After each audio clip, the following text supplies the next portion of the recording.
In this video, we're going to talk a little bit about what protects the brain from external uh, forces and infiltration. So we're going to be looking at the blood-brain barrier and cerebrospinal fluid. So the connective tissue that surrounds the brain is known as the meninges. So there are three connective tissue membranes that lie just external to the central nervous system. They cover and protect the central nervous system. They protect blood vessels and they enclose venous sinuses.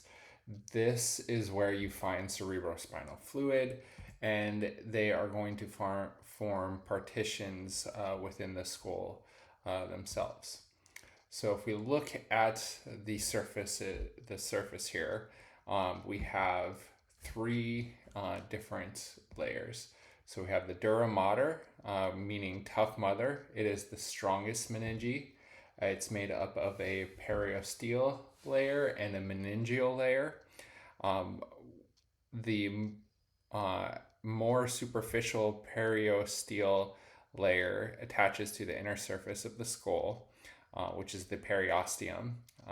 The deeper layer forms the true external covering of the brain and continues caudally in the vertebral column as the spinal dura mater.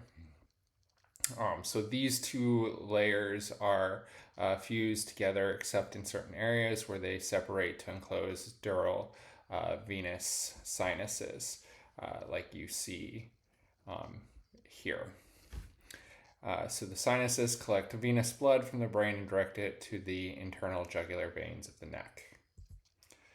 The subdural space is going to be what separates the dura mater from the next layer, which is the arachnoid mater. So this is the middle meninge. It forms a loose brain covering, and it separates and it is going to be the arachnoid mater forms a space beneath it known as the subarachnoid space. This space is filled with cerebrospinal fluid and contains the largest blood vessels. You will have some arachnoid granulations that reach into the dural venous sinus that is going to help absorb cerebrospinal fluid into the venous blood of the sinus. And then the last layer is the pia mater, meaning gentle mother. It's composed of delicate connective tissue and contains many tiny blood vessels. It clings tightly to the brain following every convolution of the brain. Small arteries entering the brain tissue carry ragged sheaths of pia mater inward with them for short distances. So notice that this pia mater layer is dipping down into the sulci of the brain. The brain ventricles are the central hollow cavities that lie deep within the brain. They're continuous one another and the central canal of the spinal cord. They are going to be filled with cerebrospinal fluid and lined with epididymal cells. So we can see the lateral and anterior view of the ventricles of the brain here. So you have the two lateral ventricles that are found on each side, the third ventricle that's found center, connecting the two lateral ventricles, the fourth ventricle, which is going to be down inferior more on the brain, separating the cerebrum or some of the brainstem structures from the cerebellum, and you have the central canal that then extends down into the spinal cord. Cerebrospinal fluid is found in and around the brain and spinal cord, is going to form a liquid cushion that gives buoyancy to central nervous system structures. This provides buoyancy to effectively reduce brain weight. Choroid plexi that you find within the brain are what are responsible for synthesizing the cerebrospinal fluid from the blood. It helps nourish the brain in addition to providing protection. Its composition is going to be similar to blood and plasma since that's what it's derived from, but it has less protein than plasma and different ion concentrations. The epidermal cells are going to be partially responsible for making the cerebrospinal fluid, and they also are going to help guide it through the structures. So this is what a cavity of the ventricle would look like, where you would find the choroid plexus and the ventricles present. All right.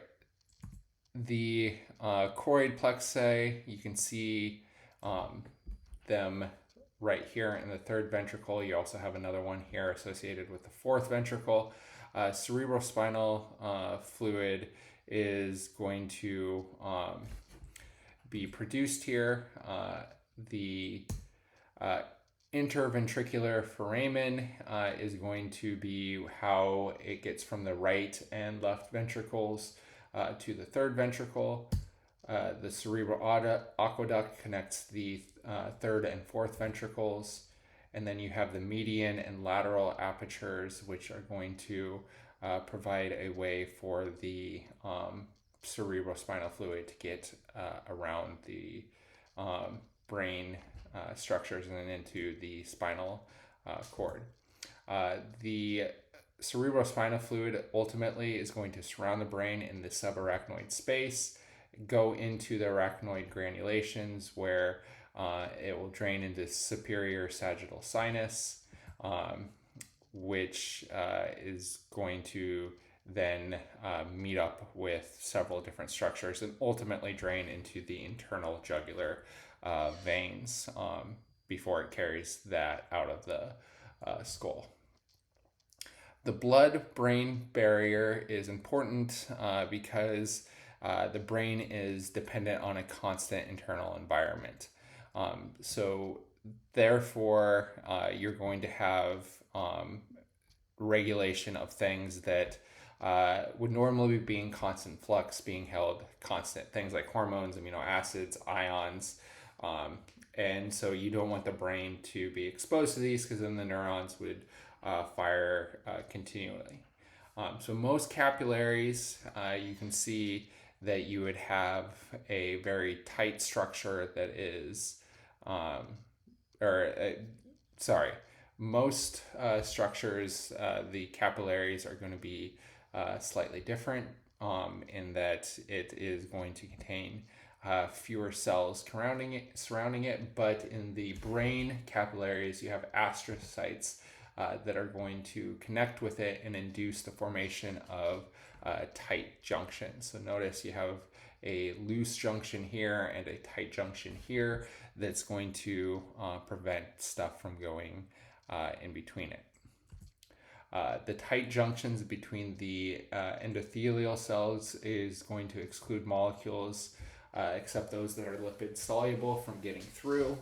While the small gaps between endothelial cells found in most capillary allow the mixing of blood and interstitial fluid.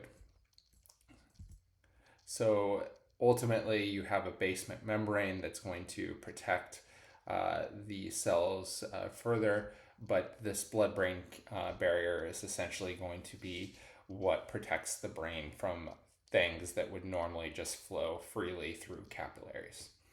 All right, that does it for the cerebrospinal fluid and the blood-brain barrier. We'll see you in the next video.